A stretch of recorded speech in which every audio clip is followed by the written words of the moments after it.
Hello guys, welcome to the APIO 2025 Hack Editorial. And because this problem is very easy to understand, so I'm not gonna give a summary here. Let's just go straight into subtask 1. In subtask 1, because n is very small, so we can just try and guess every n. It's easy to know that if the answer is n, then when we do condition 1 and n plus 1, it will give us 1, as 1 is congruent to n plus 1 mod n. So we can just try every n, and once the condition 1 n plus 1 give us 1, we just see out the answer. Then for subtask 2, because it gives us no hint for how to AC this problem, like the solution to subtask 2 is just about math or something, so we just try to analyze subtask 3 instead of 2. As we can see, like this number, which is the limitation for subtask 3, its square equals 1.21 times 10 to the power of 8, which is almost 10 to the power of 9. So we can just think about square root algorithms. Now, of course, we can't try n one by one, just like what we did in subtask 1. So we need to think of a way to exclude an interval from our answer from maybe using one condition. And we just need to get rid of one interval. So binary search is the only thing we can do here. We can't use any other way to do this. So ultimately, our task is to try to find an old square root n way to check whether n is in the interval LR or not. Then we just do the binary search. So now, let me introduce BSGS algorithm, which is baby step, giant step algorithm. What this algorithm solves is, it gives you three numbers, a, n, and p, and asks you to find a b that a to the power of b is congruent to n mod p. So first, let's think about the brute force problem solution. We just try all the b in from 0 to p minus 1. Then we will find the answer. And why it is in p 0 to p, this interval, is kind of hard to prove, but let's just use this. So this is on, which is kind of slow. So let's do some optimization. Let's say n is congruent to im minus j, which means im minus j equals b here. We do two sets. The first one is baby step. Is f. Is like 0, 1, 2, 3 to m minus 1. And another set is giant step, which is g here. It includes m to m, 3m until m squared. So what is so special about these two sets is that when you choose any number from G and any number from F and minus them, it will give you all the numbers from 1 to m squared. It's very easy to prove. For example, you choose m and minus 0, minus 1, minus 2, minus m minus 1, it will give you all the numbers from 1 to m. And when you choose 2m, it will give you m plus 1 to 2m. So like this, we have all the numbers from 1 to m squared.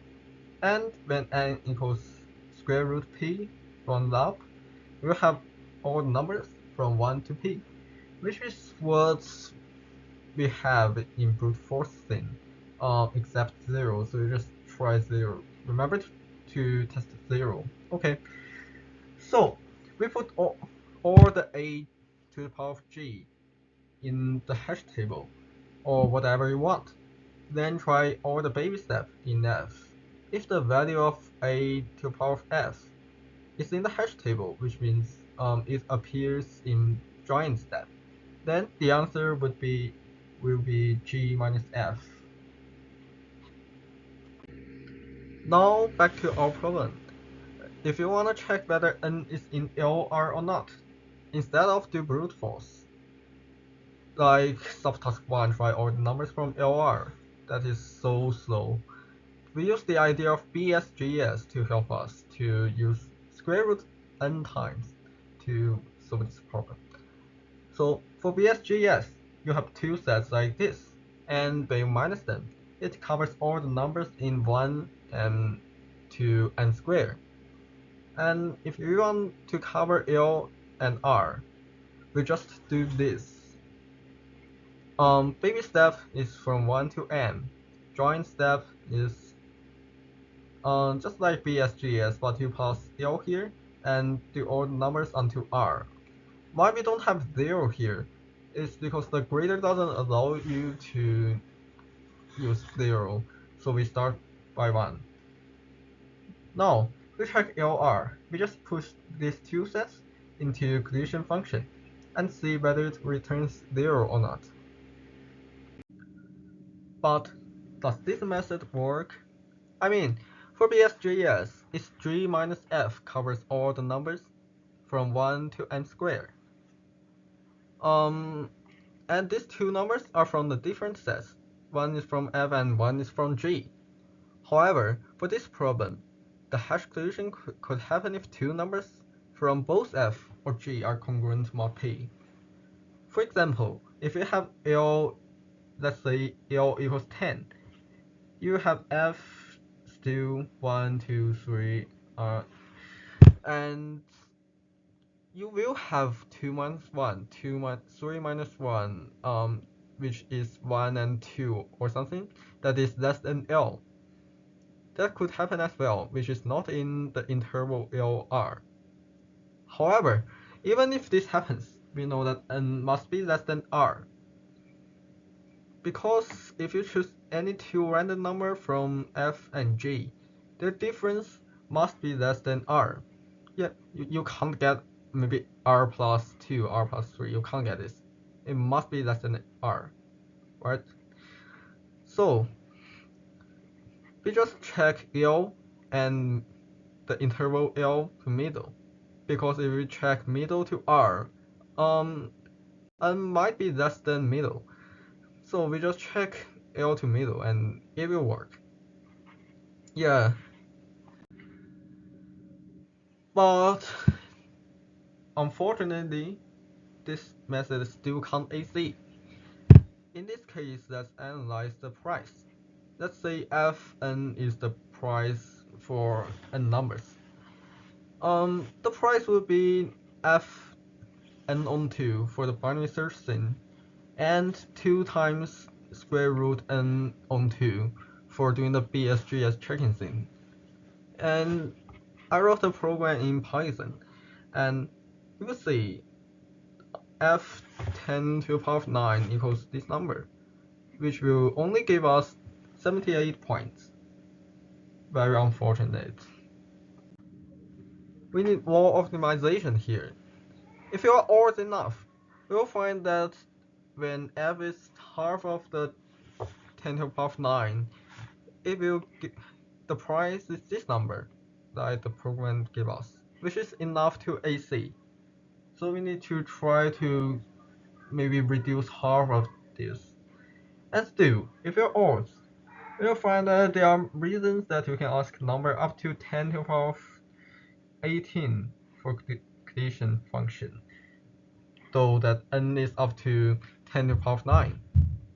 Then you will realize that you can get rid of even numbers to reduce n to reduce n half. So how can we get rid of even numbers? You want to find that a number I and a number j that I minus j is divisible by n, and if you time I and j by 2k, which is a very big number, then it would be 2k times I minus j is divisible by n. So now you can like divide both sides by 2 to something, and you can get rid of all the even vectors from n. Then you can just I minus j can just be an odd number and skip all the even numbers. And you will get an odd vector of n. If you get this, you can just use 2 log n times to figure out the actual n by time the odd factor by n and check. So because log 2 1 to 10 to the power of 9 equals this, so let's say k equals 29. So we time all the numbers by 2 to the power of 29. Then we can just get rid of all the factor 2 from n. So now our two sets would be f2 for 6 onto 2n minus 2. And g will be 2 l plus 2 times l plus n minus 1, like this, like this, like this. And you can see that f are all even numbers and g are all odd numbers. When they minus together, it will give you an odd number. So you can just get rid of all the even numbers, which will AC. So now the interval would be 2l plus 1 and 2r minus 1. So you can just do 1 to 5 times 10 to the power of 8. So the interval will be 3 onto 10 to the power of 9 minus 1, which is enough for this problem. Finally, let's look at the code. It's actually pretty short and simple. So we do a binary search here. Like this, you calculate the middle and ask L to the middle. And if it works, you just change this. Very simple binary search. Then we have an ask function, which is like the check function. First, we calculate the m. Like b is the m I talked before. It's just the square root of L minus r plus 1. Then we do our baby steps. The baby steps would be are all even, so it's like this. And remember to times the scale with this as 2 to the power of 29. We time the scale, and still we do our join step. It is like times by 2 and minus 1 to make it an odd number, and time by scale. And just remember to do the r plus 1 as well. So here we just return condition v, and it's okay. And here we just put our answer back and try to time it by 2 and check, which only takes log n times, which is fine. So that is all about this problem. Thank you guys, and I must thank to these 2 articles on Luogu. Thank for those editorials, otherwise I'm not old enough to solve this problem. And again, thank you very much for listening to this editorial. Bye.